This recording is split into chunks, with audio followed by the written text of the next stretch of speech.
Welcome to Social Perspective. Today we have nothing much to discuss in newspaper. However, in editorial page, it is reported about governments must protect the interests of children orphaned by COVID-19. Now, this article again talks about the children orphaned by COVID-19, those who are being trafficked or illegally bought by the persons without any sanctions by CARA. And this article goes on saying about several court directions and orders and the measures that need to be taken. However, in the end of the article, it was said these orders are necessary reminder to the authorities that they have a special responsibility to protect the interests and welfare of children in times like this. Now, why does the state has a special responsibility to protect the interests of children, or else why the state intervention is needed in the first place? We'll inquire into it later. The next article also poses similar question, that is why state intervention is needed. This article says revive free ration scheme for migrants, activists urge center. They call for Supreme Court order to be implemented at the earliest. It says the center must operationalize the Supreme Court's recent orders to ensure migrant workers' welfare by reviving and expanding last year's Atmanirbhar scheme to provide free rations to such workers and other needy people who do not have ration cards. It talks about social security to economically vulnerable workers. It says they also urge that cash transfers be given as compensation for the loss of livelihoods due to lockdowns imposed by states. Now, this article again, as I said earlier, poses the same question. That means why state intervention is needed to the underprivileged sections. Be those underprivileged sections be orphan children or migrant workers or unorganized laborers or whoever it is, or poor people or whoever it is. Why state intervention is needed in the first place in the social perspective? Because if we inquire and analyze the concept through the perspective of thinkers, state intervention is needed because Karl Marx feels without state intervention, those inequalities lead to exploitation in the society. Those exploitation will lead to polarization of classes and will turn class in itself to class for itself. That means orphan children are today class in itself. If we continue exploitation or we do not extend state support to them, they may turn into class for itself, recognizing each other's problems and getting aware of the methods to get out of those problems.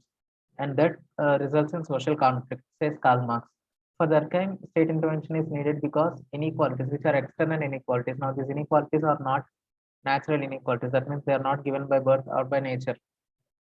These external inequalities will lead to frustration with the society among those individuals, that is underprivileged sections, and that undermines solidarity.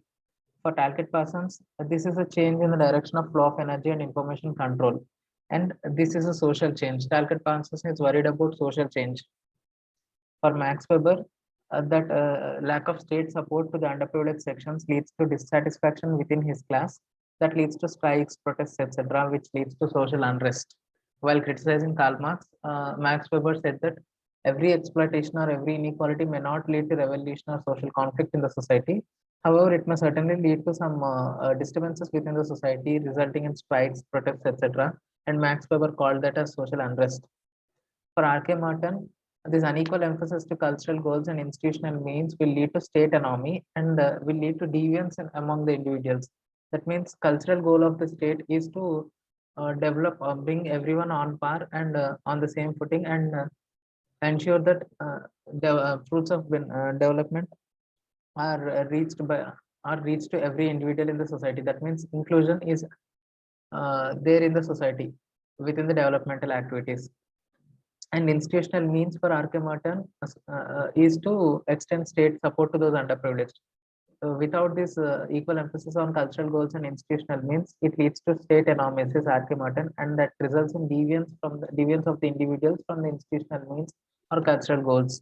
That deviance is nothing but those individuals who are underprivileged on long-term basis may get frustrated with the society and may turn into antisocial elements, may turn into terrorists or Naxalists or petty culprits or etc. That for state is unwelcome. Hence, to check those practices and to ensure social solidarity or social cohesion in the society, that's state intervention to the underprivileged sections is needed, as opined by all the thinkers. This we have already discussed yesterday, but as yesterday's video was not watched by any, I'm again discussing this concept today. as we have nothing much to discuss in today's newspaper. And the next article says about the murky space of social audio.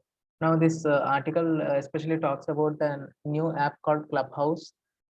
This article goes on describing how the app works and how it is different from earlier social media apps like Twitter, Facebook, Instagram, etc.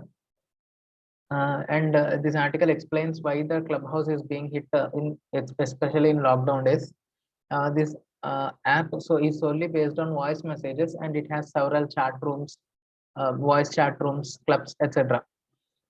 This article explains the privacy issues in this article in the app, which are not so relevant for our in social perspective in sociology paper. However, this article says the rise of Clubhouse cannot be studied in isolation.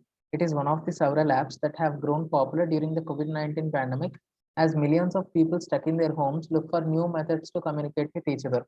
Now, while reading this statement, we get reminded of Emile Durkheim's opinion on society. Emile Durkheim says, existence of individual is very much attached into the existence of society, and that is what the author also says here, because the existence of individual, as he cannot live in isolation in lockdown rooms, he tries to socialize with the society, as Durkheim said. However, Max Weber has criticized Durkheim in that aspect.